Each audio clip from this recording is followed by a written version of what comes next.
तो दोस्तों आज की इस वीडियो में हम बात करने जा रहे हैं ब्लडलैंड हंटर नाम की इस मूवी के बारे में, जो कि सीधा ओटीटी पर रिलीज़ हुई थी। अभी कुछ ही दिनों पहले इसे रिलीज़ किया गया है। तो ये इस मूवी के ऊपर दूसरी वीडियो होने वाली है, जिसके अंदर पूरी इस मूवी के बारे में आपको जानकारी मिलने वाली है, जैसे कि प्री प्रोडक्शन, रिलीजिंग, कास्टिंग, यानी सारी कुछ जानकारी आपको दे के। तो वीडियो को लाइक कर दे और चैनल पर नए हो तो चैनल को सब्सक्राइब कर दे। इसके बारे में अब जानना चालू करते हैं। बेडलैंड हंटर्स कोरियाई वांग्या एक 2024 दक्षिण कोरियाई डायस्टोपियन एक्शन फिल्म है जिसका निर्देशन हियो मायोंग हैंग ने किया है, जो उनके निर्देशन में पहली फिल्म है। इसमें मा डोंग सेओक, ली ही जून, ली जून यंग और रोह जियोंग ई जैसे सितारे हैं। ये फिल्म कंक्रीट यूटोपिया की अगली कड़ी है और सियोल के भूकंप के बाद एक सर्वनाशकारी बंजर भूमि में बदलने की कहानी पर आधारित है, जहां कानून और व्यवस्था से लेकर सभ्यता तक सब कुछ ध्वस्त हो गया है। 2. ये फिल्म मूल नेटफ्लिक्स प्रोडक्शन है और 26 जनवरी 2024 को रिलीज हुई थी। 3-4 सारांश। सर्वनाश के बाद की दुनिया में, जिसे बैडलैंड्स के नाम से जाना जाता है, कुशल शिकारियों का एक समूह बैडलैंड हंटर्स क्रूर डाकुओं और उत्परिवर्ती प्राणियों के खिलाफ रक्षा की अंतिम पंक्ति के रूप में उभरता है। नाम सैन और चोई वान की दुर्जेय जोड़ी के नेतृत्व में शिकारी अपने संघर्षरत गांव को बनाए रखने के लिए संसाधनों की तलाश करते हुए उजाड़ बंजर भूमि पर नेविगेट करते हैं। समस्या तब पैदा होती है जब एक रहस्यमय गिरोह समुदाय के एक प्रिय सदस्य सूना का अपहरण कर लेता है। शिकारी उसे बचाने के लिए एक खतरनाक यात्रा पर निकलते हैं और एक दुष्ट वैज्ञानिक डॉक्टर यांग गीसू की भयावह साजिश का खुलासा करते हैं। अमरता की खोज से प्रेरित होकर गीसू खतरनाक प्रयोग करता है, पकड़े गए ग्रामीणों को म्यूटेंट में बदल देता है। जैसे ही शिकारियों को बदले हुए सैनिकों और घातक चुनौतियों का सामना करना पड़ता है, वे एक परित्यक्त प्रयोगशाला के अंधेरे रहस्यों को उजागर करते हैं। सूना और पूरे गांव का भाग्य अधर में लटका हुआ है क्योंकि शिकारी गहन लड़ाई में संलग्न हैं, अंततः गीसू के विकृत प्रयोगों का सामना करते हैं। अराजकता के बीच मित्रता की परीक्षा होती है और शिकारियों को जीवित रहने के लिए अपने युद्ध कौशल पर भरोसा करना चाहिए। कास्ट करें। मुख्य नाम सान के रूप में मा डोंग सेओक, एक अथक बंजर भूमि शिकारी। यांग गीसू के रूप में ली ही जून, एक डॉक्टर जो आपदा से बच गया। 5. चोई वान के रूप में ली जून यंग, नाम सान के भरोसेमंद साथी। हानसू ना के रूप में रोह जियोंग ई, एक साहसी लड़की जिसका गीसू द्वारा अपहरण कर लिया गया है। 6. ली यून हो, एक विशेष बल साजंट के रूप में अहम जी है। 7. समर्थन एक शिक्षक के रूप में जंग यंग, नाम 8. ली हान जू ली जू ये के रूप में एक किशोर लड़की जिसका गीसू ने अपहरण कर लिया है। टाइगर के रूप में पाक ह्यो जून, नाम सान का पूर्व प्रतिद्वंद्वी। सूना की दादी के रूप में सियोंग ब्योंग सुक। उत्पादन फिल्म की योजना 14 नवंबर 2021 को कंक्रीट यूटोपिया के निर्माण के बाद शुरू हुई। 9 फिल्मांकन 15 फरवरी 2022 को शुरू हुआ और 18 मई 2022 को समाप्त हुआ। 2 नवंबर 2023 को नेटफ्लिक्स ने पुष्टि की कि फिल्म का निर्देशन मार्शल आर्ट निर्देशक हेओ मायोंग हैंग द्वारा किया गया था और क्लाइमैक्स स्टूडियो द्वारा निर्मित किया गया था, जिसमें बिग पंच पिक्चर्स और नोवा फिल्म सह निर्माता थे। 3. विशेष बल सार्जेंट यून हो की भूमिका निभाने वाली एनजी हाय ने फिल्म में अपने 99% एक्शन दृश्यों का प्रदर्शन किया। 11. रिलीज मूवी थिएटर प्रवेश घोषणाओं के लिए KOFIC के एकीकृत कंप्यूटर नेटवर्क के अनुसार बैडलैंड हंटर्स को 26 जनवरी 2024 को नेटफ्लिक्स पर रिलीज किया गया था। 1. स्वागत। दर्शकों की प्रतिक्रिया। बैडलैंड हंटर्स अपनी रिलीज के ठीक एक दिन बाद नेटफ्लिक्स मूवी श्रेणी में विश्व स्तर पर पहले स्थान पर रही। 12 और 22 से 28 जनवरी तक 14.3 मिलियन व्यूज के साथ सबसे ज्यादा देखी जाने वाली नेटफ्लिक्स की ग्लोबल टॉप 10 साप्ताहिक सूची में पहले स्थान पर थी। टीवी फिल्में गैर अंग्रेजी। 13. अहमियत भरा जवाब। समीक्षा एग्रीगेटर रॉटन टोमाटोज पर फिल्म को 12 समीक्षाओं के आधार पर 83% की अनुमोदन रेटिंग मिली है, जिसकी औसत रेटिंग 6.5/10 है। 14. रेडी स्टेडी कट में लिखते हुए रोमी नॉटन ने फिल्म को 4/5 रेटिंग दी और लिखा, बैडलैंड हंटर्स शुरू से अंत तक रोमांचकारी है। एक्शन, खतरे, क्रूरता और बढ़त हासिल करने के लिए थोड़े से हास्य से भरपूर है। 15. एसिंक्रोनस मीडिया के क्रिस्टोफर क्रॉस ने इसे 3.55 रेटिंग दी और कहा, बैडलैंड हंटर्स के पास हाथापाई और करीबी मुकाबले की एक श्रृंखला को एक साथ जोड़ने के लिए पर्याप्त गति है जो किसी भी एक्शन प्रशंसक को उत्साहित कर देगी। 16 मूवी नेशन के रोजर मूर ने फिल्म को 2.5/4 का दर्जा दिया और कहा, कहानी को पुनर्नवीनीकरण किया गया है और इसमें ऐसा कुछ भी नहीं है जो किसी के लिए भी दिलचस्पी का हो जिसने एक भी पोस्ट एपोकैलिप्टिक ज़ोंबी फिल्म देखी हो। उन्होंने आगे कहा, लेकिन एक्शन बीट्स है प्रथम श्रेणी, लड़ाई कोरियोग्राफी अगले स्तर और बेकार की बातें। शीर्ष ड्रॉर भी फिल्म सारगर्भित है। 17 द स्ट्रेट्स टाइम्स के वांग यीलिंग ने फिल्म को 3/5 रेटिंग दी और लिखा, डॉन ली सच्चे रूप में है, एक पर्याप्त लेकिन आश्चर्यजनक स्टार वाहन में बुरे लोगों को मारते हैं। मा डोंग सेओक, कोरियाई मदंग सेओक, जन्म 1 मार्च 1971 को ली डोंग सेओक, जिन्हें डॉन ली के नाम से भी जाना जाता है, एक दक्षिण कोरियाई अभिनेता हैं। ट्रेन टू बुसान में अपने शानदार प्रदर्शन और उसके बाद की प्रमुख भूमिकाओं के साथ वो दक्षिण कोरिया के सबसे सफल अभिनेताओं में से एक बन गए हैं। वो 2018 में गैलप कोरिया के वर्ष के सर्वश्रेष्ठ फिल्म अभिनेता थे। 3. करियर। मा को the neighbour, nameless gangster, rules of the time और द अनजस्ट फिल्मों में उनकी सहायक भूमिकाओं के लिए प्रसिद्धि मिली। 4. इसके बाद उन्होंने नोरिगे, मर्डर और 1-on-1 में प्रमुख भूमिकाएं निभाईं। 5-6. Zombie film train to Busan में मां की भूमिका ने उन्हें अंतर्राष्ट्रीय लोकप्रियता दिलाई। 7. इसके बाद फिल्मों में उनकी मुख्य भूमिकाएं derailed, the bros, the outlaws, unstoppable, champion, the gangster, the cop, the devil, the bad guys, reign of chaos और द राउंड अप के साथ साथ अलॉन्ग विद द गॉड्स में सहायक भूमिकाएं रहीं। द लास्ट 49 डेज और एशफॉल को आलोचनात्मक और व्यावसायिक सफलताएं मिली, जिसने उन्हें कोरियाई सिनेमा के मोस्ट बैंकेबल स्टार तक पहुंचाया। 8-9-10-11। हालांकि मां को उनकी सख्त आदमी व्यक्तित्व वाली भूमिकाओं के लिए जाना जाता है, लेकिन अक्सर उनकी फिल्मों में इसी तरह की भूमिकाएं निभाने के लिए उन्हें मनाया जाता है और उनकी आलोचना की जाती है। 2019 में वो गिल्गमेश के रूप में MCU फिल्म इटर्नल्स के कलाकारों में शामिल हुए, जिसने उनकी हॉलीवुड की शुरुआत की। 13. टेलीविजन पर मां को हिट OCN श्रृंखला बैड गाइज और स्क्वाड 38 में उनकी भूमिकाओं के लिए जाना जाता है। 14-15। 2022 में मां ने एक अन्य बड़ी जापानी एजेंसी LDH जापान के साथ एक अनुबंध पर हस्ताक्षर किए। 16. उनकी 2022 release action crime thriller the round up उनकी 2017 की फिल्म द आउटलॉस की अगली कड़ी है, जिसे न केवल सर्वसम्मत सकारात्मक समीक्षा मिली, बल्कि 2019 के बाद पहली बार 12 मिलियन प्रवेश को पार करके 2022 की सबसे अधिक कमाई करने वाली फिल्म बन गई और अब तक तीसरी है। दक्षिण कोरिया में सबसे ज्यादा कमाई करने वाली फिल्म। 17-18-19। 2024 में डायस्टोपियन फिल्म बैडलैंड हंटर्स, जिसमें मां बंजर भूमि शिकारी की भूमिका निभा रही है, 26 जनवरी को नेटफ्लिक्स पर रिलीज होगी। 20. अन्य गतिविधियां। 2016 में मां अपने पश्चिमी नाम डॉन ली के तहत और अभिनय में आने से पहले मां मिश्रित मार्शल कलाकार मार्क कोलमैन और केविन रैंडलमैन के निजी प्रशिक्षक थे। 21. अपनी प्रोडक्शन कंपनी टीम गोरिल्ला के साथ 22 माह वर्तमान में योजना बनाने और पटकथा लिखने में शामिल हैं। उन्होंने फिल्म डीप ट्रैप की पटकथा पर काम किया, जिसमें उन्होंने अभिनय किया। 23. वो OCN ड्रामेटिक सिनेमा श्रृंखला team bulldog of duty investigation के सह निर्माता भी हैं। 24. बाह कुश्ती। मां डोंग सेओक। व्यक्तिगत जानकारी। जन्म नाम ली डोंग सेओक, उपनाम डॉन ली, जन्म 1 मार्च 1971, उम्र 52, सियोल, दक्षिण कोरिया, ऊंचाई 178 सेमी 5 फीट 10 इंच, वजन 90 किग्रा 199 पाउंड।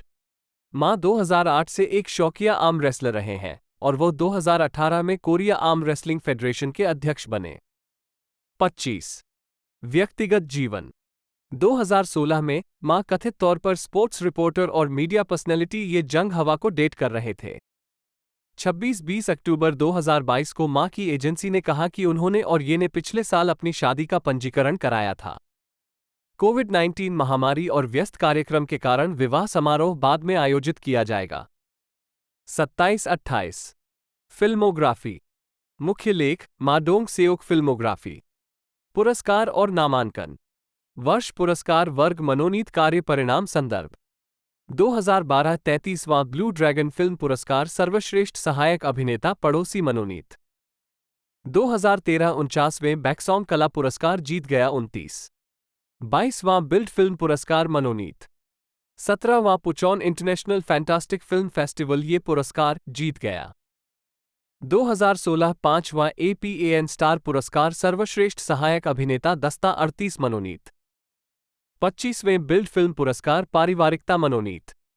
37वां ब्लू ड्रैगन फिल्म पुरस्कार बुसान को ट्रेन मनोनीत। 2017 8वां कोफरा फिल्म पुरस्कार जीत गया 30। 11वें एशियाई फिल्म पुरस्कार मनोनीत। 53वां बैक्सॉन्ग कला पुरस्कार मनोनीत। 22वां चुनसा फिल्म कला पुरस्कार मनोनीत। 2018 गोल्डन एग अवार्ड सर्वश्रेष्ठ अभिनेता डाकू जीत गया 31। 54वें बैक्सॉन्ग कला पुरस्कार सर्वश्रेष्ठ अभिनेता फिल्म मनोनीत 32। 23वां चुनसा फिल्म कला पुरस्कार सर्वश्रेष्ठ अभिनेता मनोनीत 33। दूसरा कोरिया चीन अंतर्राष्ट्रीय फिल्म महोत्सव सर्वश्रेष्ठ अभिनेता जीत गया 34। 2022 सुंदर कलाकार पुरस्कार शिन यंग क्यू कला और संस्कृति फाउंडेशन फिल्म कलाकार पुरस्कार राउंडअप जीत गया 35। 9वां कोरियाई फिल्म प्रोड्यूसर्स एसोसिएशन पुरस्कार सर्वश्रेष्ठ अभिनेता जीत गया 36। 2022 किनलाइट्स अवार्ड्स वर्ष का सर्वश्रेष्ठ अभिनेता घरेलू 5वीं 37। 2023 दूरदर्शी पुरस्कार 2023 दूरदर्शी जीत गया 39। 59वें बैक्सॉन्ग कला पुरस्कार सर्वश्रेष्ठ अभिनेता फिल्म राउंडअप मनोनी ली जून यंग कोरियाई इजुनयांग जन्म 22 जनवरी 1997, जिन्हें जून के नाम से भी जाना जाता है, एक दक्षिण कोरियाई गायक, रैपर और अभिनेता हैं। जून 2014 में उन्होंने यूकिस के सदस्य के रूप में शुरुआत की।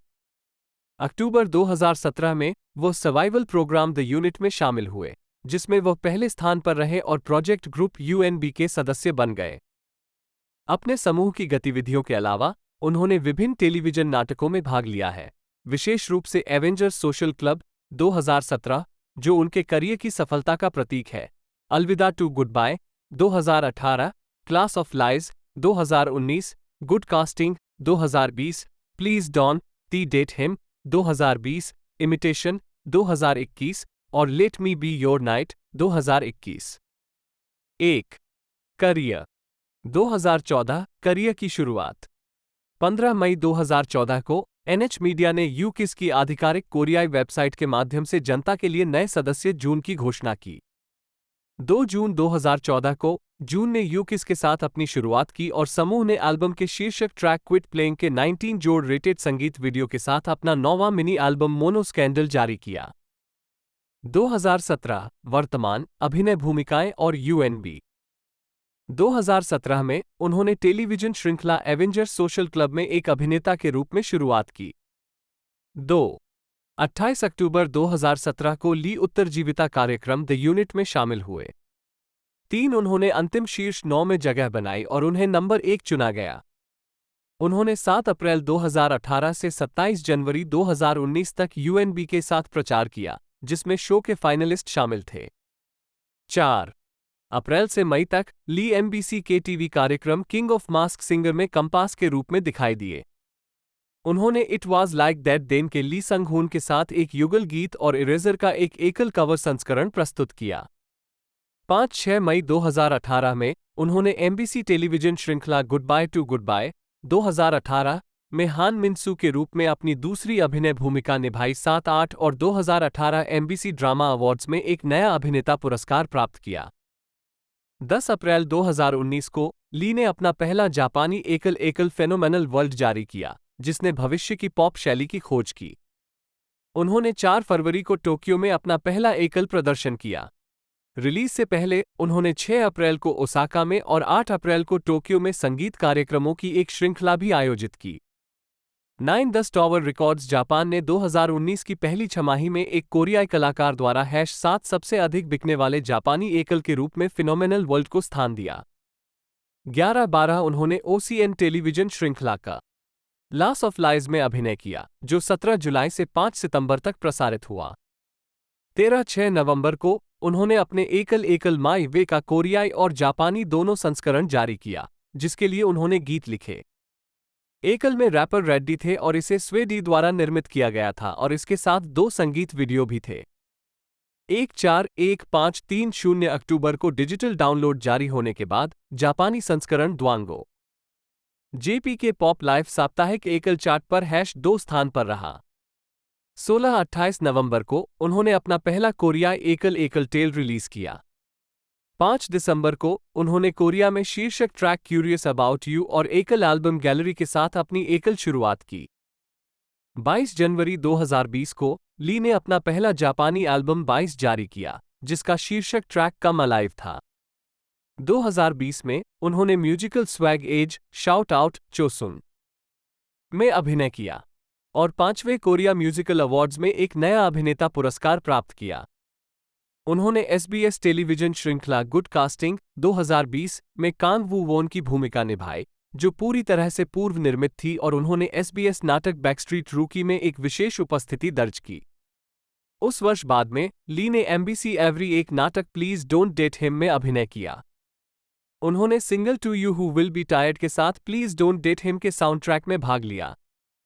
7 अक्टूबर को उन्होंने एक नया कोरियाई एकल आमीन रिलीज किया, जिसने रैप और हिप हॉप में उनकी रुचि का पता लगाया। 2021 में ली ने KBS नाटक इमिटेशन 2021 में एक प्रतिभाशाली मूर्ति के रूप में अभिनय किया।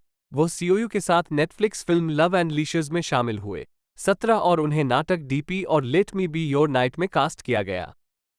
अगस्त में NH मीडिया छोड़ने के बाद उन्होंने नवंबर में घोषणा की कि उन्होंने एक नई कंपनी J फ्लेक्स की सह स्थापना की, जो उनकी अभिनय परियोजनाओं के लिए उनकी वर्तमान एजेंसी के रूप में काम करेगी।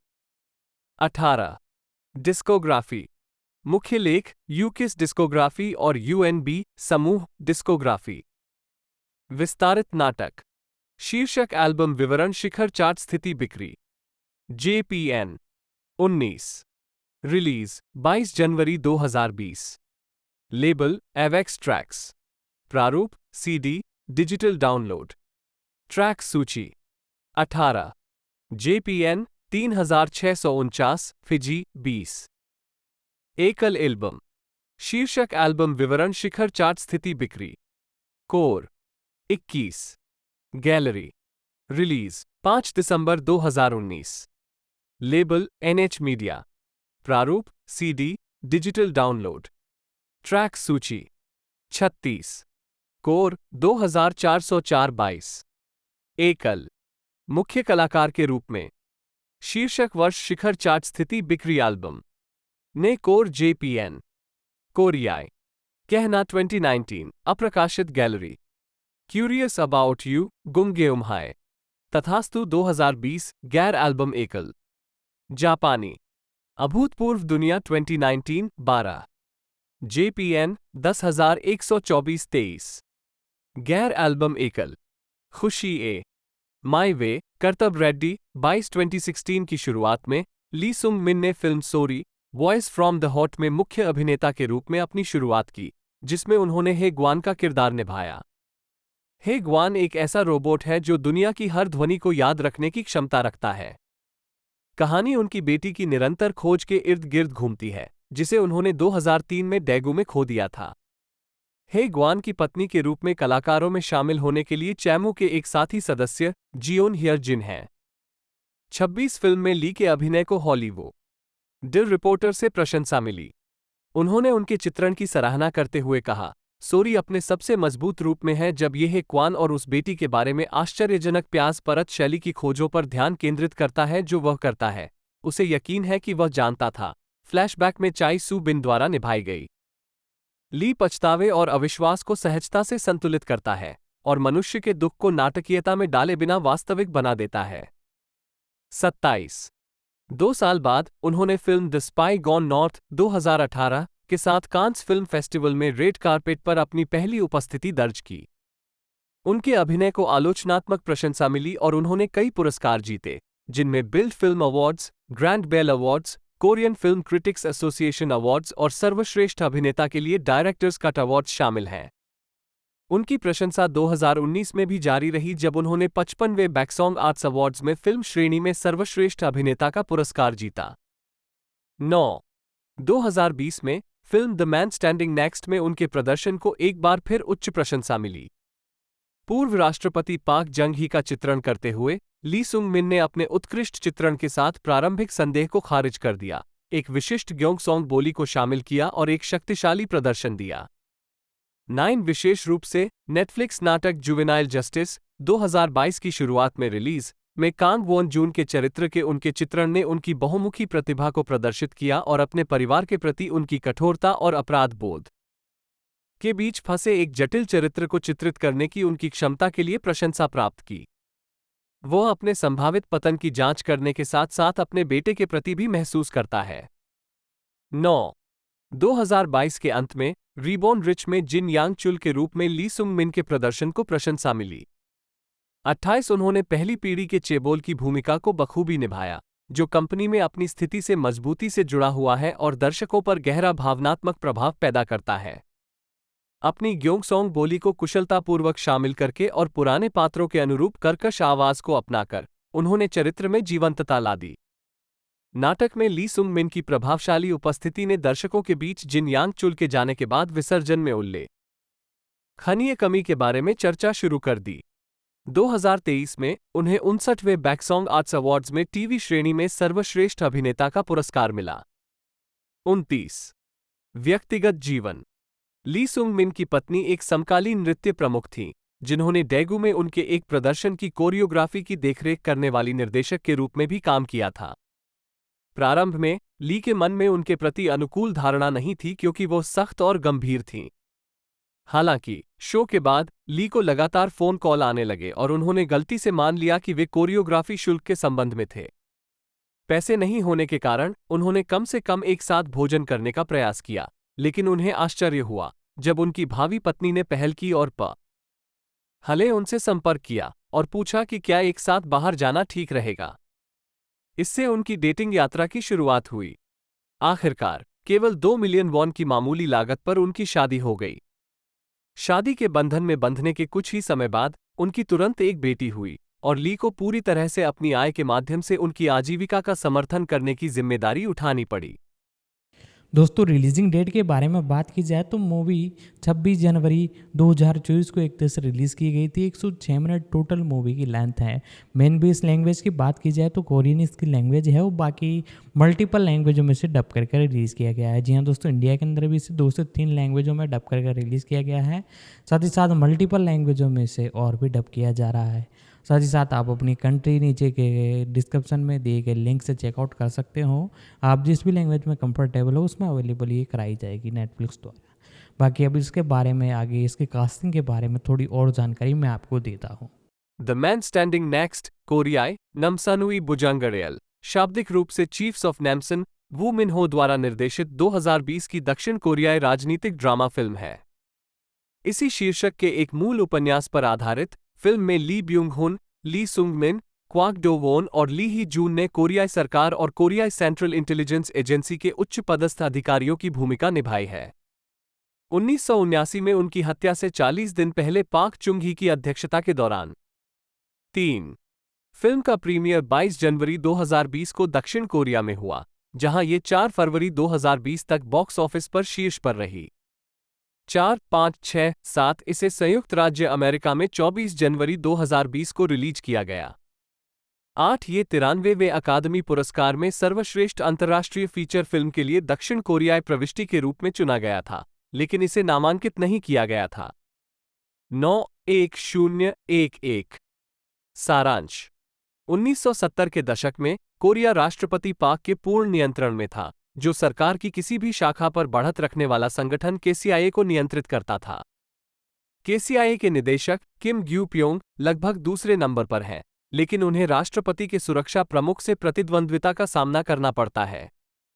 भय के साम्राज्य के बीच केसीआईए के पूर्व निदेशक पाक योंग गक, जो सरकार के अस्पष्ट और अवैध संचालन के बारे में सब कुछ जानते हैं, निर्वासन में चले जाते हैं और अमेरिकी कांग्रेस के सामने गवाही देते हैं, जिससे के द्वार खुल जाते हैं।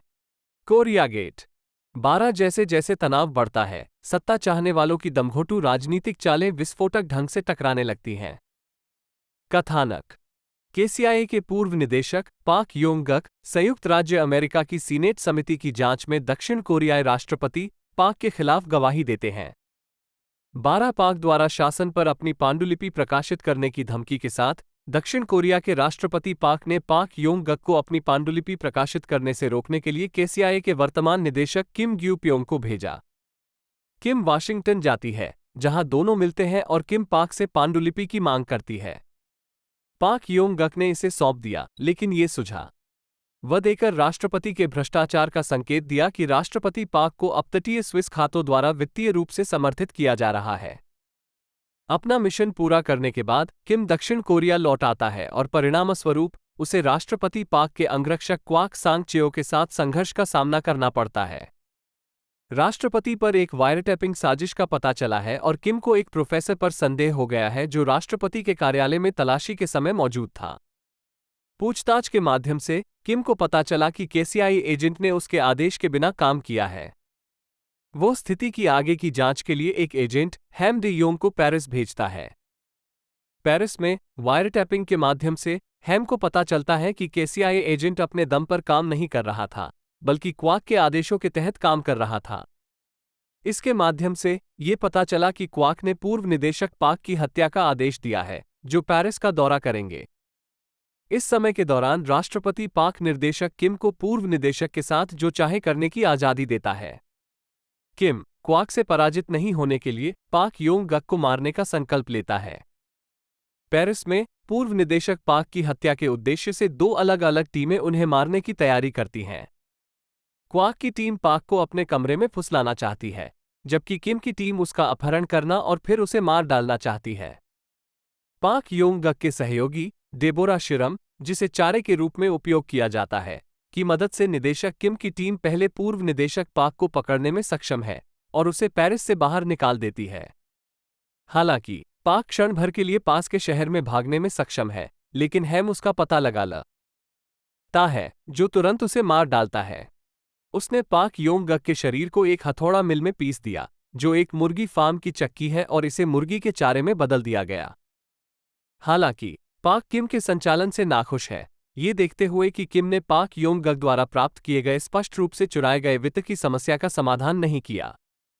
परिणामस्वरूप राष्ट्रपति पाक के साथ किम की दोस्ती और खराब हो गई और पाक ने किम पर अविश्वास करना शुरू कर दिया। किम, जो हत्या से बुरी तरह टूट गई है क्योंकि पूर्व निदेशक उसका दोस्त था, तनाव में टूटने लगता है। पूर्व निदेशक पाक की हत्या के कुछ समय बाद राष्ट्रपति पाक और उनके प्रशासन को बुसान और मसान में लोकतंत्र समर्थक विरोध प्रदर्शनों के रूप में एक नए मुद्दे का सामना करना पड़ा। साथ ही यह भी डर था कि ये विरोध प्रदर्शन सियोल तक फैल सकते हैं। क्वाक एक कठोर रुख अपनाता है, कठोर और त्वरित सैन्य हस्तक्षेप और मार्शल लॉ की घोषणा की सलाह देता है। किम अधिक संतुलित दृष्टिकोण का सुझाव देता है और पाक से मार्शल लॉ घोषित करने से बचने का आग्रह करता है। पाक क्वाक का पक्ष लेते हुए मार्शल लॉ की घोषणा के साथ आग बढ़ता है। इसके बाद किम को बताया गया कि पाक एक भोज आयोजित कर रहा है, लेकिन उसने उसे नहीं बल्कि क्वाक को आमंत्रित किया है। किम वैसे भी पाक और क्वाक के बारे में सुनने जाती है और उसे पता चलता है कि पाक किम की जगह लेने पर विचार कर रहा है। फिर भी पाक एक अधीनस्थ को उनकी इच्छानुसार कार्य करने की मंजूरी देता है। इस बार अधीनस्थ क्वाक है। 26 अक्टूबर को पाक सैपैग्यो में एक बांध के लिए रिबन काटने का समारोह आयोजित कर रहा है। किम उसके और क्वाक के साथ हेलीकॉप्टर में शामिल होने का प्रयास करता है, लेकिन क्वाक उसे शामिल होने से रोकता है। क्रोधित होकर किम कुछ योजना बनाने के इरादे से अपने अधीनस्थों को बुलाता है। उस रात पाक ने किम को रात्रि भोज पर आमंत्रित किया। इसका उद्देश्य एक प्रकार की माफी मांगना है, लेकिन किम इससे प्रभावित नहीं है। रात्रि भोज के दौरान किम पिस्तौल लेने के लिए निकलता है और अपने अधीनस्थों से मिलता है और उन्हें बताता है कि वह पाक को मार डालेगा। कमरे में लौटने पर बातचीत गर्म हो जाती है। इसकी परिणति किम द्वारा क्वाक को गोली मारकर घायल करने से होती है। फिर वो पाक पर हमला करता है और उसे भी गोली मार देता है। 12 जैसे ही ऐसा होता है, किम के अधीनस्थ उस परिसर पर एक समन्वित हमले का आयोजन करते हैं जहां रात्रिभोज आयोजित किया जा रहा है और शेष अंगरक्षकों को मार देते हैं। किम क्वाक को खत्म करने का प्रयास करता है, लेकिन पिस्तौल जाम हो जाती है और उसे एक एजेंट से दूसरी बंदूक लेने के लिए कमरा छोड़ने के लिए मजबूर होना पड़ता है। इस समय लाइट बंद हो जाती है और फिर वापस आ जाती है। वह कमरे में लो तता है, क्वाक की गोली मारकर हत्या कर देता है और पाक के सिर पर गोली मारकर हत्या कर देता है। किम हमले के दौरान परिसर में मौजूद अपने अधीनस्थों और प्रतिष्ठित लोगों के साथ जल्दी से निकल जाता है। उन्हें नामसन या सेना मुख्यालय जाने के बीच विकल्प दिया गया है। हत्या के गवाह मुख्य राष्ट्रपति सचिव ने उन्हें सेना मुख्यालय जाने का सुझाव दिया। किम का मानना है कि इसकी वजह से स्क्रीन काली हो जाती है। स्क्रीन काली होने के बाद एक उपशीर्षक दिखाई देता है कि किम ग्यू प्योंग को सेना मुख्यालय में गिरफ्तार किया गया था और राष्ट्रपति की हत्या के दोषी के रूप में फांसी दी गई थी। फिल्म एक पाठ के साथ समाप्त होती है जिसमें कहा गया है कि किम ने सेना मुख्यालय जाने का विकल्प चुना, जहां वह पकड़ा गया था। और चुन डू हवान की आवाज चुन डू ह्यूक की वास्तविक मॉडल और किम जे ग्यू की आवाज किम ग्यू प्योंग की वास्तविक मॉडल दिखाई देती है। कास्ट करें। किम ग्यू प्योंग के रूप में ली ब्यूंग हुन, किम जे ग्यू पर आधारित काल्पनिक मुख्य पात्र, जिन्होंने 1976 से 1979 तक 8वें केसीआईए निदेशक के रूप में कार्य किया। राष्ट्रपति पाक के रूप में ली सुंग मिन, दक्षिण कोरिया के तीसरे राष्ट्रपति और दक्षिण कोरिया के 11वें राष्ट्रपति पाक ग्यून-हे के पिता पाक chung-hee पर आधारित 13।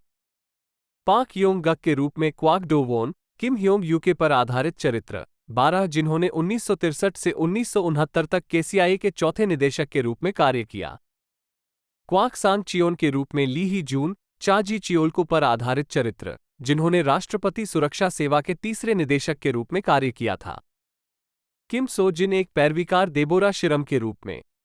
चुन डू ह्यूक के रूप में सेओ ह्यून वू, केसीआईए के 10वें निदेशक और रक्षा सुरक्षा कमान के प्रमुख चुन डू हवान पर आधारित चरित्र, जो बाद में दक्षिण कोरिया के 5वें राष्ट्रपति बने। किम गे हून के रूप में पाक जी इल, किम गे वोन को पर आधारित चरित्र, 5वें केसीआईए निदेशक, जिन्होंने कोरिया गणराज्य सेना के 18वें चीफ ऑफ स्टाफ के रूप में कार्य किया। जंग सेउंग हो के रूप में किम मिन सांग, जेओंग सेउंग हवा पर आधारित चरित्र, जिन्होंने कोरिया गणराज्य सेना के 22वें चीफ ऑफ स्टाफ के रूप में कार्य किया था।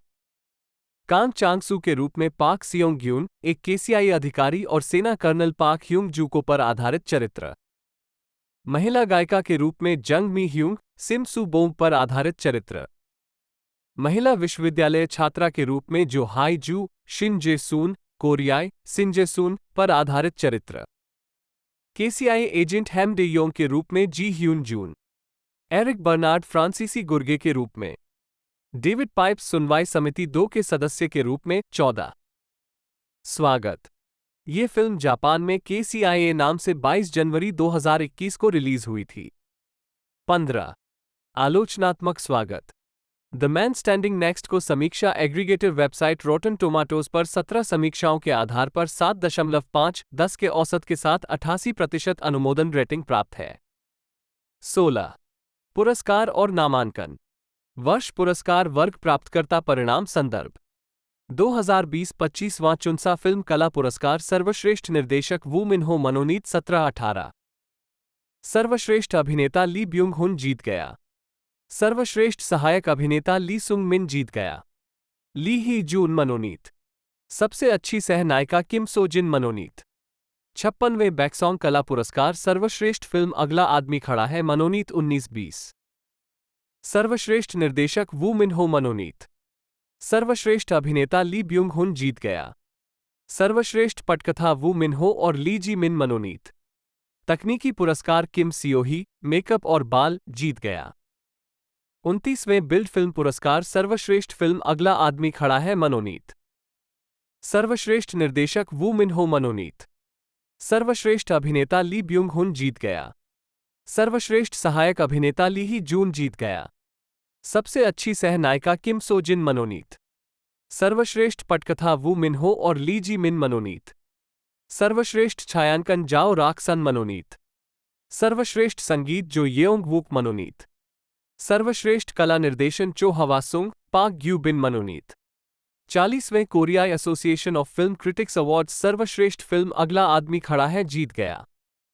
शीर्ष 10 फिल्में जीत गया। सर्वश्रेष्ठ अभिनेता ली ब्यूंग हुन जीत गया। 14वां एशियाई फिल्म पुरस्कार सर्वश्रेष्ठ अभिनेता जीत गया। 7वां कोरियाई फिल्म प्रोड्यूसर्स एसोसिएशन पुरस्कार सर्वश्रेष्ठ निर्देशक वू मिन हो जीत गया। सर्वश्रेष्ठ कला निर्देशन चो हवासुंग पाक ग्यूबिन जीत गया। सिने 21 पुरस्कार सर्वश्रेष्ठ पटकथा वू मिन्हो और ली जी मिन जीत गया 21। 2021 41वां ब्लू ड्रैगन फिल्म पुरस्कार सर्वश्रेष्ठ फिल्म अगला आदमी खड़ा है जीत गया 22। सर्वश्रेष्ठ निर्देशक वू मिन्हो मनोनीत 23। सर्वश्रेष्ठ अग्रणी अभिनेता ली ब्यूंग हुन मनोनीत। सर्वश्रेष्ठ सहायक अभिनेता ली सुंग मिन मनोनीत। ली ही जून मनोनीत। सर्वश्रेष्ठ पटकथा वू मिन्हो और ली जी मिन मनोनीत। सर्वश्रेष्ठ छायांकन एवं प्रकाश व्यवस्था गो राक सन सिनेमेटोग्राफी ली सेउंग बिन प्रकाश व्यवस्था मनोनीत। सर्वोत्तम संपादन जियोंग जी यू मनोनीत। सर्वश्रेष्ठ कला निर्देशन चो हवासुंग पाक ग्यू बिन मनोनीत। सर्वश्रेष्ठ संगीत जो येओंग वूक मनोनीत। तकनीकी पुरस्कार क्वाक ताई योंग हवांग ह्यो क्यू मेकअप ली सुंग मिन कोरियाई इसेओंग मिन। जन्म 15 अक्टूबर 1968 वन एक दक्षिण कोरियाई अभिनेता हैं। उन्हें टेलीविजन और फिल्म में उनकी सहायक भूमिकाओं के लिए जाना जाता है, विशेष रूप से golden time 2012, broken 2014, Misaeng incomplete life 2014 और रीबॉर्न रिच 2022 में उनके बहुप्रशंसित प्रदर्शन के लिए। 2, 3, 4, 5 ली को 2018 की जासूसी film the spy gone north में उनकी भूमिका के लिए आलोचकों की प्रशंसा भी मिली है, जिसके लिए उन्होंने 55 वे कसांग आर्ट्स अवार्ड्स में सर्वश्रेष्ठ अभिनेता का पुरस्कार जीता। 6. प्रारंभिक जीवन। ली सुंग मिन का जन्म 15 अक्टूबर 1968 को ग्योंगसांग डो में बोंगहवा और येओंगजू के बीच स्थित डोचन नामक एक छोटे से गांव में हुआ था। अपने प्रारंभिक वर्षों के दौरान वह अक्सर अपने पिता के साथ चले गए, जो सियोल और गैंगवॉन सहित देश भर में विभिन्न स्थानों पर स्थानांतरित हो गए। प्राथमिक विद्यालय की चौथी कक्षा तक वह अंततः अपने गृहनगर बोंगहवा नहीं लौटे, जहां उन्होंने अपनी मिडिल और हाई स्कूल की शिक्षा पूरी की। बाद में उन्होंने उच्च शिक्षा प्राप्त करने के लिए एक बार फिर अपना गृहनगर छोड़ दिया और डैगू ज्ञान विश्वविद्यालय में एक विश्वविद्यालय के छात्र के रूप में दाखिला लिया। 7. अपने अतीत पर विचार करते हुए यह उनके पिता ही थे जिन्होंने उनकी अभिनय यात्रा का मार्ग प्रशस्त किया। उनके पिता, जो अपनी दयालुता और गर्मजोशी के लिए जाने जाते थे, अपने बेटे के साथ फिल्में देखने का बहुत आनंद लेते थे। हालांकि उस समय बोंगहवा में मूवी थिएटरों की कमी थी, येओंगजू में 2 सिनेमाघर थे। मूल्यवान ग्राहकों के रूप में जब भी कोई नई फिल्म रिलीज होती थी तो उनके पिता और वह उत्सुकता से दूसरों से पहले थिएटर में भाग जाते थे। मुझे अभी भी किंग कांग और ब्रूस ली जैसी फिल्में अच्छी तरह याद हैं जो मां ने बचपन में अपने पिता के साथ देखी थीं। 7. अभिनेता ली सुंगमिन ने साझा किया, जब मैं छोटा था मेरे पिता हमेशा ये सुनिश्चित करते थे कि मैं सप्ताहांत पर उत्कृष्ट फिल्में देखूं। उनके लिए धन्यवाद। मुझे सांस्कृतिक तत्वों का अनुभव करने का अवसर मिला जो इतनी कम उम्र में एक ग्रामीण बच्चे के लिए चुनौतीपूर्ण था। उम्र शायद शुरुआती चरण से ही अपने पिता के माध्यम से फिल्मों को आत्मसात करने से मुझे अभिनय करियर बनाने और लगातार भावनात्मक प्रदर्शन में संलग्न रहने में मदद मिली। 7. करियर। डैगू में प्रारंभिक करियर। उन्होंने डैगू में theatre company audience and stage गायक सेओगवा मुदाय का हिस्सा बनकर अपनी थिएटर यात्रा शुरू की। इस अवधि के दौरान उन्हें निर्देशक चोई जू हवान और जियोंग चेओल वोन सहित सम्मानित सहयोगियों के साथ सहयोग करने का अवसर मिला। दोनों ने पहले डैगू म्यूनिसिपल थिएटर कंपनी में निदेशक के रूप में पद संभाला था। उन दिनों पर विचार करते हुए ली सेओंग मिन ने टिप्पणी की, उस समय प्रत्येक मंडली ने अलग अलग दिशाओं पहचानों का अनुसरण किया और अलग अलग कार्यों का प्रदर्शन किया। 7. डैगू में थिएटर गतिविधियों में सक्रिय रूप से शामिल होने के दौरान उन्होंने तेजी से अपनी प्रतिभा के लिए पहचान हासिल की। जब भी उन्होंने विभिन्न थिएटर समारोहों में भाग लिया, उन्होंने सहजता से पुरस्कार बटोरे। 24 साल की उम्र में उन्हें डैगू थिएटर फेस्टिवल में न्यू एक्टर अवार्ड मिला, एक ऐसा सम्मान जो जीवनकाल में केवल एक बार ही दिया जा सकता है। इसके अतिरिक्त उन्होंने डैगू थिएटर फेस्टिवल में सर्वश्रेष्ठ अभिनेता पुरस्कार जीतकर डैगू क्षेत्र में अभिनेताओं के बीच सर्वोच्च सम्मान हासिल किया। 7-8 बी उनसो नाटक में ली सुंग मिन की अपनी भावी पत्नी से मुलाकात हुई। वह नाटक बी अनसो की कोरियोग्राफर थीं। उनकी मुलाकात उनके जीवन में एक महत्वपूर्ण मोड़ साबित हुई, क्योंकि ली सुंग मिन ने उल्लेखनीय उपलब्धियां हासिल की। 9 2001 में ली थिएटर ग्रुप येओन इन मुडे योनिन मुदुई द्वारा निर्मित नाटक पिग हंट में शामिल हुए। इस नाटक को कोरिया कला और संस्कृति संवर्धन एजेंसी, निदेशक किम जियोंग ओके और कोरियाई थिएटर एसोसिएशन, अध्यक्ष चोई जोंग वोन द्वारा संयुक्त रूप से आयोजित 19वें राष्ट्रीय रंगमंच महोत्सव में शीर्ष पुरस्कार राष्ट्रपति पुरस्कार मिला। परिणामस्वरूप पिग हंट को 20 मिलियन का पुरस्कार मिला और अक्टूबर में आयोजित सियोल परफॉर्मिंग आर्ट्स फेस्टिवल में आमंत्रित किया गया। इस काम के निर्देशक हान जियोनगी और मुख्य अभिनेता ली सुंग मिन को क्रमशः सर्वश्रेष्ठ निर्देशक पुरस्कार और सर्वश्रेष्ठ अभिनय पुरस्कार मिला। 10. सियोल जाना। 2002 में अपने 30वें दशक के मध्य में होने के बावजूद ली सुंग मिन ने अपनी पत्नी और बेटी को डैगू में छोड़ने और सियोल में अकेले उद्यम करने का निर्णय लिया। एक अभिनेता के रूप में अपना करियर बनाने के लिए दृढ़ संकल्पित, वो कोरियाई थिएटर उद्योग के केंद्र डेहाग्नो में अपने कौशल का परीक्षण और सत्यापन करने के लिए उत्सुक थे। उनके आसपास के लोगों के प्रोत्साहन ने उन्हें सियोल की यात्रा पर निकलने के लिए प्रेरित किया। उस समय ली सुंग मिन ने अपने परिवार से एक वादा करते हुए कहा, मैं इसे 3 साल तक आजमाऊंगा और अगर चीजें काम नहीं करती हैं तो मैं वापस आ जाऊंगा। 9. हालांकि ली को सियोल में वित्तीय कठिनाइयों का सामना करना पड़ा। गुजारा करने के लिए वो डैगू की साप्ताहिक यात्रा करते थे और अपनी पत्नी द्वारा प्रदान किए गए 100,000 के मामूली भत्ते पर निर्भर रहते थे।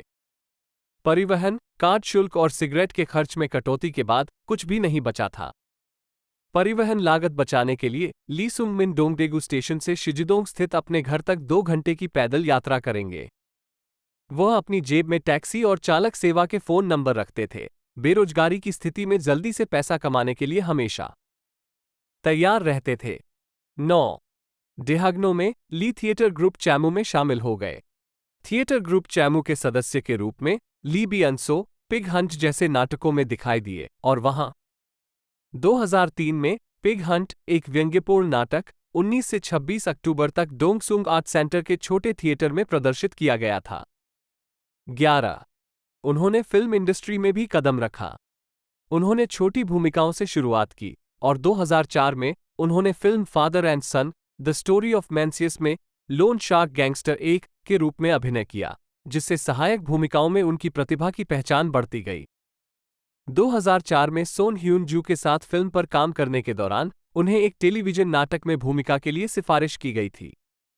अभिनेता अहम जे वूक, जो नाटक ओह फील यंग में मुख्य भूमिका में थे, ने ली सुंग मिन की थिएटर प्रतिबद्धताओं को समायोजित करने के लिए अपने कार्यक्रम को भी समायोजित किया। 9. अपने परिवार के साथ वादा किया गया 3 साल तेजी से बीत गए, फिर भी ली सुंग मिन अपनी अज्ञात स्थिति से छुटकारा पाने में सक्षम नहीं थे। बहुत चिंतन के बाद उन्होंने सियोल में रहने का साहसिक निर्णय लिया, एक मिसाल कायम करने और यह साबित करने के लिए दृढ़ संकल्प किया कि उनके जैसे प्रांतीय पृष्ठभूमि से आने वाले अभिनेता अपने अभिनय कौशल के लिए देशव्यापी पहचान हासिल कर सकते हैं। अपने परिवार के अटूट समर्थन से वे भी सियोल में स्थानांतरित हो गए। हालांकि उनके सामूहिक प्रयासों के बावजूद वित्तीय कठिनाइयां बनी रही। ली सुंग मिन स्पष्ट रूप से याद करते हैं कि कैसे उस समय के दौरान वो केवल लगभग 1000 वॉन की कीमत वाला सस्ता पोर्क बेली खरीदने में सक्षम थे, जिससे उनकी बेटी निराश हो गई थी। अतीत की ये चुनौतीपूर्ण यादें आज भी उनके जेहन में गूंजती रहती हैं। 9. करियर में सफलता, सहायक भूमिकाओं से लेकर मुख्य भूमिकाओं तक। ली ब्यूंग हुन, कोरियाई इबायुंगहेओ, जन्म 12 जुलाई 1970, एक दक्षिण कोरियाई अभिनेता हैं। उन्हें विभिन्न शैलियों में अपने काम के लिए प्रशंसा मिली है, विशेष रूप से संयुक्त सुरक्षा क्षेत्र 2000, ए बिटरस्वीट लाइफ 2005, अच्छा बुरा अजीब 2008, मैंने शैतान को देखा 2010, बहाना 2012 और टेलीविजन श्रृंखला आइरिस 2009 और मिस्टर सनशाइन 2018। उनकी समीक्षकों द्वारा प्रशंसित फिल्म इनसाइड मैन 2015 ने उन्हें 3 सबसे प्रतिष्ठित दक्षिण कोरियाई पुरस्कार समारोहों में सर्वश्रेष्ठ अभिनेता का पुरस्कार जीता। 52वें बैकसॉन्ग कला पुरस्कार, 37वें ब्लू ड्रैगन फिल्म पुरस्कार और 53वें ग्रैंड बेल पुरस्कार। दक्षिण कोरिया में सबसे ज्यादा कमाई करने वाली फिल्मों की सूची में ली की 7 फिल्में हैं: joint security area, the good, the bad, the weird, masquerade, inside man, master, ashfall और the man standing next. Lee 2012 में फिल्म डिवीजन में और 2018 में टेलीविजन डिवीजन में गैलप कोरिया के वर्ष के अभिनेता थे। 2021 में वो नेटफ्लिक्स हिट सर्वाइवल श्रृंखला स्क्विड गेम में फ्रंटमैन के रूप में एक वर्ती भूमिका में दिखाई दिए। संयुक्त राज्य अमेरिका में उन्हें जीआई जो द राइज ऑफ कोबरा 2009 और इसके सीक्वल जीआई जो रिटालिएशन 2013 में स्टॉर्म शैडो को चित्रित करने और रेड 2 2013 में ब्रूस विलिस के साथ अभिनय करने के लिए जाना जाता है। उन्होंने टर्मिनेटर जेनेसिस 2015 में T-1000 और द मैग्निफिसेंट 7 2016 में बिली रॉक्स की भूमिका निभाई। ली लॉस एंजल्स में वार्षिक अकादमी पुरस्कारों में ऑस्कर प्रस्तुत करने वाले पहले दक्षिण कोरियाई अभिनेता थे और अकादमी of motion picture arts and sciences के सदस्य हैं। 4 ली और अहम सू ग की हॉलीवुड लॉस एंजल्स में ग्रूमैन के चीनी थिएटर के प्रांगण में अपने हाथ और पैरों के निशान छापने वाले पहले दक्षिण कोरियाई अभिनेता थे। करियर, शुरुआत और सफलता। ली का करियर 1991 में केबीएस प्रतिभा ऑडिशन और टेलीविजन नाटक डामर माई होमटाउन में अपनी शुरुआत के बाद शुरू हुआ। 5 ली ने एक्शन ड्रामा एस्फाल्ट मैन और romantic film the harmonium in my memory से ध्यान आकर्षित किया। 6 लेकिन 2000 में ही उन्हें पाक चान वूक के जॉइंट सिक्योरिटी एरिया से बड़ी सफलता मिली। फिल्म ने बॉक्स ऑफिस रिकॉर्ड तोड़ दिया और उस समय सबसे ज्यादा कमाई करने वाली कोरियाई फिल्म बन गई। 7 एक सीमा रक्षक सैनिक के रूप में ली की भूमिका ने उन्हें बुसान फिल्म क्रिटिक्स अवार्ड्स में सर्वश्रेष्ठ अभिनेता का पुरस्कार दिलाया। वैश्विक स्टारडम। 2001 में जब ली ने मेलोड्रामा ब्यूटीफुल डेज और bungee jumping of their own में अभिनय किया तब उनकी लोकप्रियता बढ़ती रही। 2003 में पोकर ड्रामा ऑल इन में उनकी भूमिका के लिए उन्हें SBS ड्रामा अवार्ड्स में ग्रांट पुरस्कार और बैकसॉन्ग आर्ट्स अवार्ड्स में सर्वश्रेष्ठ अभिनेता का पुरस्कार मिला। 9 अपनी फिल्म और टेलीविजन भूमिकाओं के कारण ली ने पूरे एशिया, विशेषकर जापान में लोकप्रियता में वृद्धि का अनुभव किया। 10-11 2008 टोरंटो अंतर्राष्ट्रीय फिल्म महोत्सव में 2005 से ली ने फिल्म पर ध्यान केंद्रित किया और किम जी वून द्वारा निर्देशित ए बिटरस्वीट लाइफ में अपने प्रदर्शन के लिए आलोचकों की प्रशंसा अर्जित की। 12-13 जिसे कांस फिल्म फेस्टिवल में प्रतियोगिता से बाहर कर दिया गया था। 14 ली को ब्लू ड्रैगन फिल्म अवार्ड्स और ग्रैंड बेल अवार्ड्स में सर्वश्रेष्ठ अभिनेता के लिए नामांकित किया गया था और Chunsa film art awards, Baeksang arts awards और Korean association of film critics awards में जीत हासिल की। ली ने निर्देशक किम जी वून के साथ kimchi western the good, the bad, the weird में अपनी पहली खलनायक की भूमिका निभाई। 15 फिल्म को कांस फिल्म महोत्सव में प्रतियोगिता से बाहर कर दिया गया। 16 फिल्म में ली के आकर्षक प्रदर्शन के कारण उन्हें वैश्विक पहचान मिली। 17 इससे ली की हॉलीवुड में शुरुआत हुई, जहां उन्होंने जीआई जो द राइज ऑफ कोबरा में स्टॉर्म शैडो की भूमिका निभाई, जिसमें चैनिंग टैटम और सिएना मिलर भी थे। 18-19 कोरिया में वापस ली अमेरिकी अभिनेता जोश हार्टनेट और जापानी अभिनेता ताकुया किमुरा के साथ आई कम विद द रेन में दिखाई दिए। 20 ली 2009 के अंत में जासूसी एक्शन थ्रिलर आइरिस में एक गुप्त एजेंट के रूप में टेलीविजन पर लौटे, जो खुद को एक अंतर्राष्ट्रीय साजिश के केंद्र में पाता है। 21 कथित तौर पर उन्हें अपनी भूमिका के लिए प्रति एपिसोड 100 मिलियन से अधिक जीते गए, जो देश के नाटक इतिहास में तीसरा सबसे बड़ा पुरस्कार था। 22 आइरिस अब तक निर्मित सबसे महंगे शो में से एक था और पूरे एशिया में जबरदस्त हिट था। 23-24 ली के प्रदर्शन ने उन्हें केबीएस ड्रामा अवार्ड्स में ग्रैंड पुरस्कार और बैकसॉन्ग आर्ट्स अवार्ड्स में सर्वश्रेष्ठ अभिनेता का पुरस्कार दिलाया। 25-26 2010 में ली ने चोई मिन सिक के साथ आई सॉ द डेविल में अभिनय किया। 27 किम जी वून के साथ उनका तीसरा सहयोग, जिसका प्रीमियर संडास फिल्म फेस्टिवल में हुआ। 28 खुफिया एजेंट के उनके चित्रण ने उन्हें बैकसॉन्ग कला पुरस्कार में ग्रांट पुरस्कार दिलाया। 29 प्रशंसा और हॉलीवुड भूमिकाएं। ली को भव्य पीरियड ड्रामा मास्करेड में दोहरी भूमिकाओं के चित्रण के लिए प्रशंसा मिली।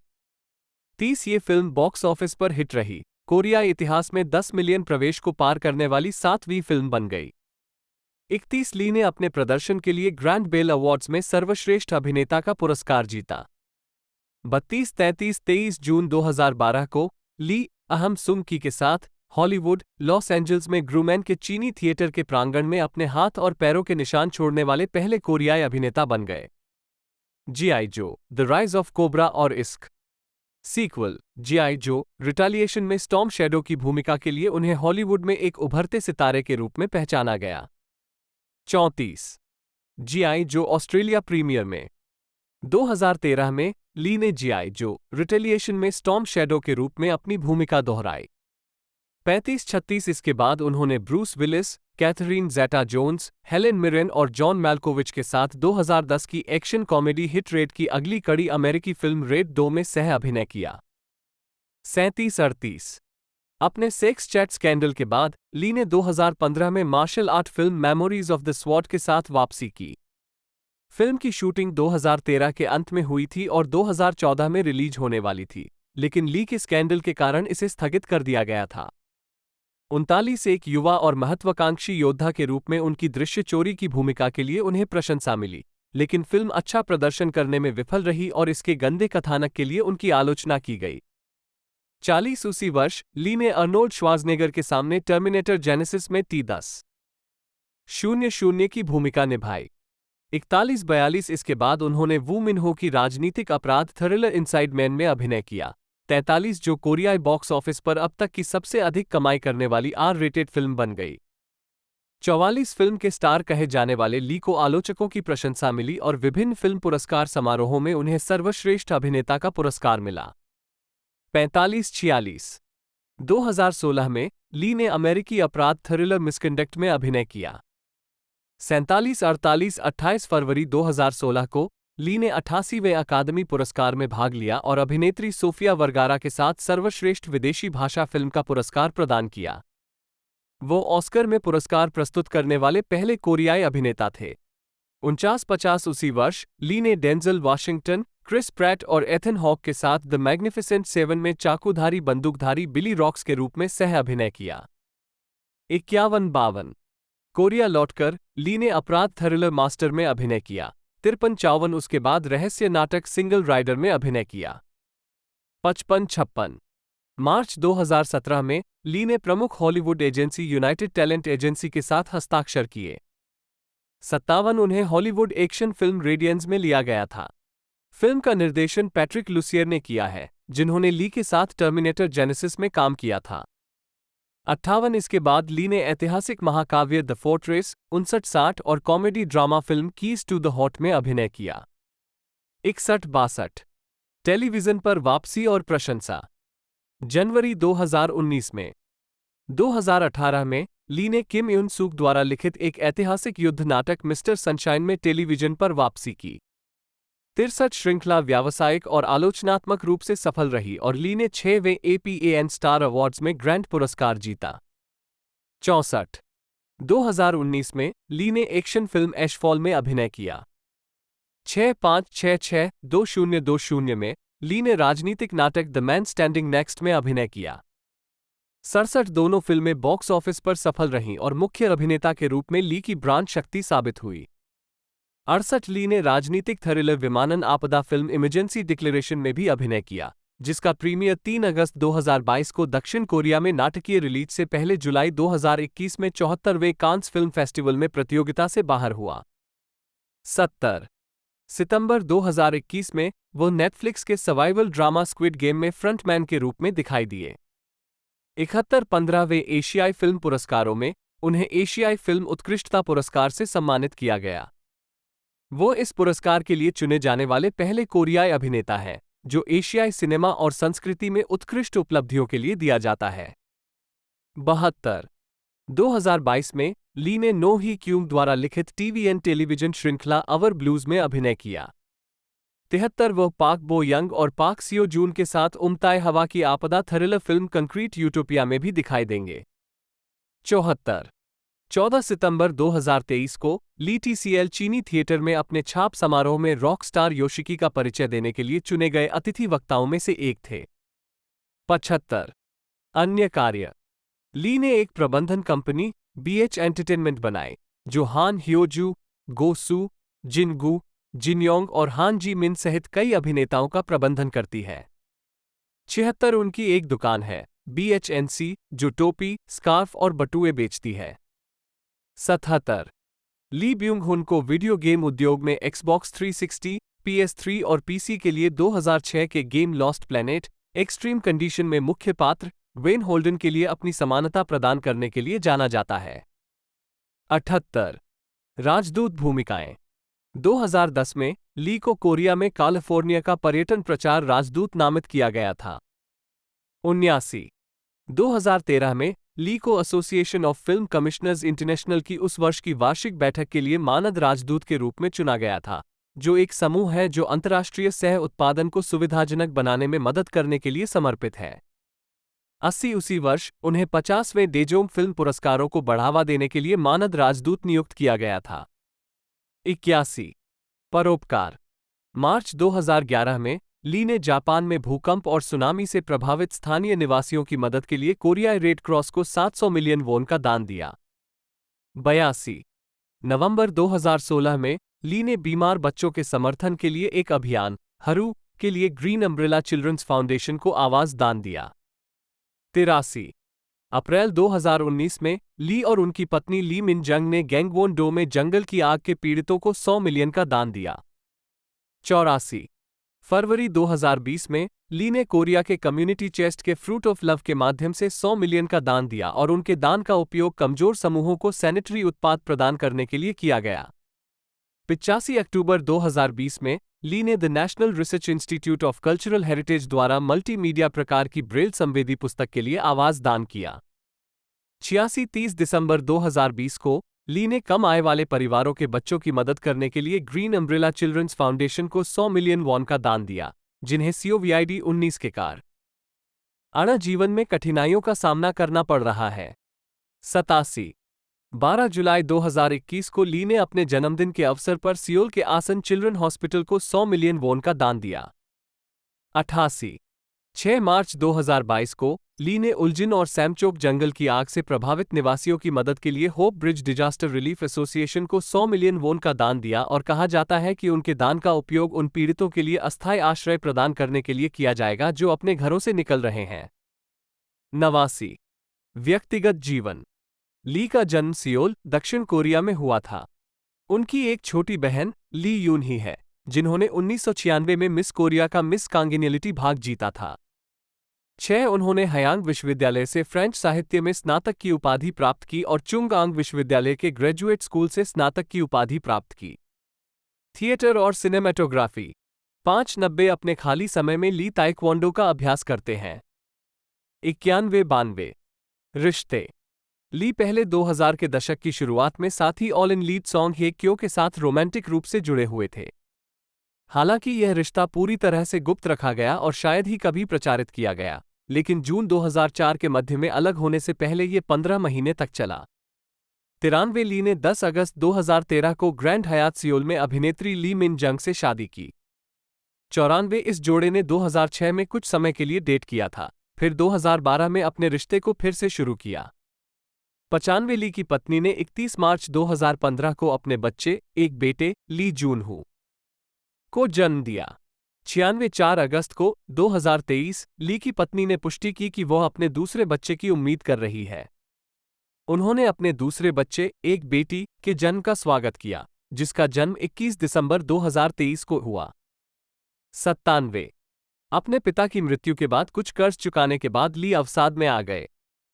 इसके बाद उन्हें घबराहट संबंधी विकार होने लगे और पुरस्कार समारोहों में भाग लेना मुश्किल हो गया। ली अपनी मानसिक स्वास्थ्य चुनौतियों से उबरने में मदद करने का श्रेय अपनी पत्नी को देते हैं। 98 दीवानी मुकदमा और आदतन जुए के आरोप। 9 दिसंबर 2009 को ली की पूर्व प्रेमिका क्वोन मी योन ने एक नागरिक मुकदमा दायर किया जिसमें आरोप लगाया गया कि उसे शादी के वादे के आधार पर स्टार के साथ यौन संबंध बनाने के लिए धोखा दिया गया था। उसने दावा किया कि ली ने उसे मानसिक पीड़ा और शारीरिक क्षति पहुंचाई। साथ ही दावा किया कि ली एक पुराना जुआरी है और उसने 100 मिलियन जीते का मुकदमा किया है। ली की एजेंसी BH एंटरटेनमेंट ने प्रतिवाद किया कि उनके सभी दावे झूठे थे और ब्रेकअप के कारण मुकदमा प्रतिशोधात्मक प्रकृति का था। ली ने मानहानि और जबरन वसूली के लिए क्वोन पर प्रतिवाद किया।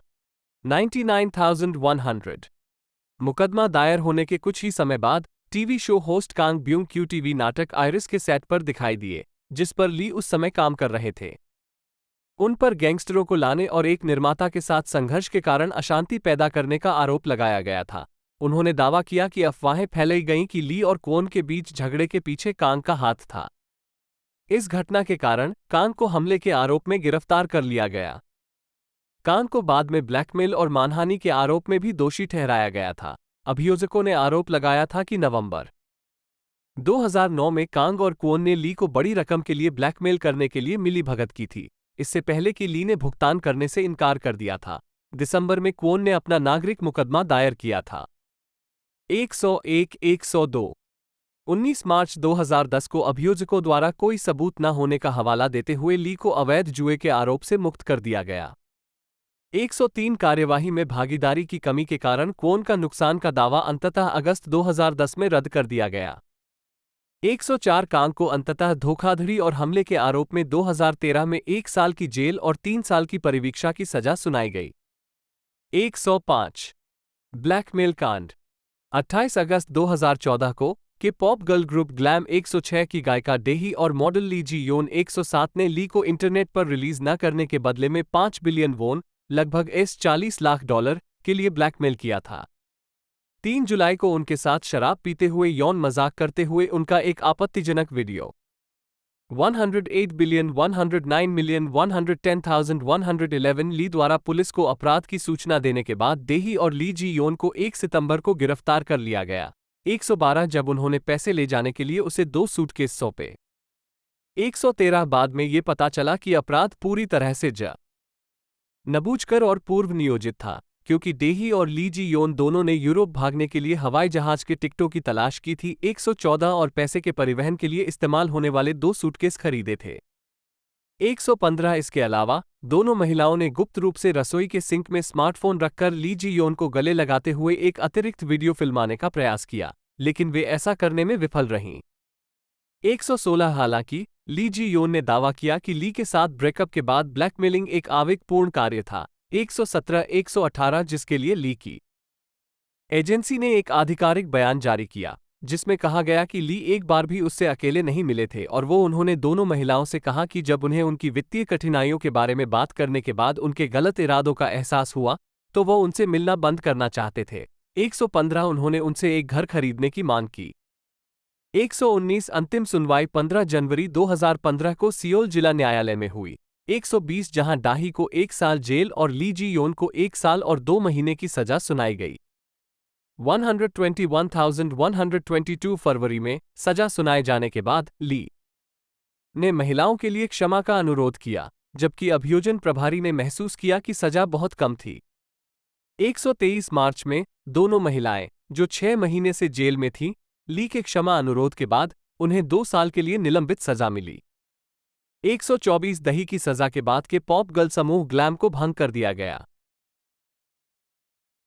संयुक्त राष्ट्र के राजदूत के रूप में सोंग यंग चांग, संयुक्त राष्ट्र का एक भ्रष्ट कोरियाई राजदूत जिस पर एक गैंगस्टर होने का आरोप है। बेक वून चांग के रूप में किम हे गॉन, हंगुल, बाइगुनचंग, बेगन चांग। वांग मून हो के रूप में पाक जी हवान, हंगुल, वांगमोहो, वांग मुनहो, चीनी, वांग वेहाओ, वांग वेनहाओ, एक चीन कोरियाई ड्रग तस्कर और डू सैम के ड्रग गिरोह का सदस्य। ली डू सूक के रूप में ली बोंग रयुन, हंगुल, इदसग, आई डू सुग। ली क्यूंग जा के रूप में पाक क्यूंग हे, हंगुल, इग्योंगजा, आई ग्योंगजा। हिदेकी के रूप में केजिरो मत्सुशिमा, निहोंगो, अक्सुशु, हिदेकी, ओसाका, जापान का एक याकुजा गैंगस्टर। तेत्सु वतनबे अध्यक्ष जिन के रूप में निहोंगो, जिनकाइचो, टोक्यो, जापान के एक याकूब बॉस। सेओ संगहुन के रूप में ली सुंग मिन, हंगुल, सियो संगहू, सेओ संगहुन। प्रोफेसर बेक के रूप में किम होंग फा, एक रहस्यमय और प्रसिद्ध मेथ निर्माता। उत्पादन। दोस्तों आज की इस वीडियो में हमने इस कोरियन मूवी के बारे में बात करी और सारी डिटेल आपको बताई। यदि आपको वीडियो अच्छी लगी हो और ज़्यादा से ज़्यादा इसे शेयर कीजिएगा और किसी भी मूवी और जो कि एक तरह से 2000 की हो चाहे 1990s की हो चाहे अभी हाल ही में रिलीज हुई हो, सभी मूवीज़ की सीरीज़ की एक्सप्लेनेशन डिटेल अपडेट की वीडियो हम सभी आपके लिए लेकर आते हैं। आप हमारे चैनल पर जाकर चेकआउट कर सकते हो। हम एक ही लॉन्ग वीडियो में सारे कुछ डिटेल कवर कर लेते हैं, जैसे कि एक्सप्लेशन, डिटेल, अपडेट, स्टोरी और प्री प्रोडक्शन, रिलीजिंग, सारी कुछ डिटेल एक ही में बना देते हैं। इसलिए आपने हमारे चैनल पर अधिकतर जो वीडियो देखी होगी उनकी लेंथ बहुत बड़ी होगी, उसका कारण यही है। बाकी आप भी पूछ सकते हो किसी मूवी या सीरीज़ के बारे में। तो आज की इस वीडियो में इतना ही, मिलते हैं अगले वीडियो में।